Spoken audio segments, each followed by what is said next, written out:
work with hot flushes, as you know. Hot flushes are one of those things, depending on what else is going on in your system. The simplest thing you can do for hot flushes is, again, look at liver support. So St. Mary's Thistle is one of the things that we use a lot for that purpose, just, again, to detox the system. But we all know that hot flushes is because during menopause, the hypothalamus is giving very strange signals. There's weird feedback loops going on. So what I like to do is support the hypothalamic thyroid and adrenal function.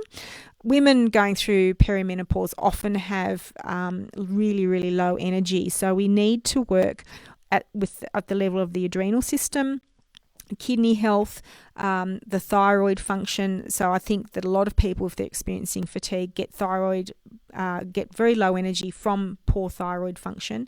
And on top of that, the hot flushes come on thick and fast in that scenario. Tips for that, just lifestyle tips: no coffee. That is an absolute disaster for hot flushes. If you overstimulate your adrenals, you're going to really get a feedback loop happening, which will just give you hot flushes all day long. Too much alcohol, too much sugar. Those things are really, really challenging for the perimenopause lady.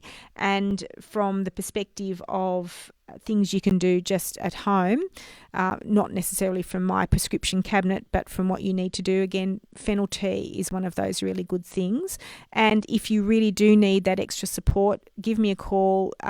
Black cohosh, ziziphus, and chase tree are some that I use, including another herb called Romagna is another herb that I use. So Romagna is actually a Chinese herb that is specifically indicated for too much heat in the body.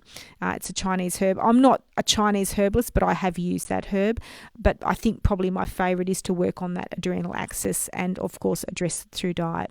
And believe it or not, something as simple as flaxseed oil, and again, another home remedy, very, very good for trying to control hot flushes.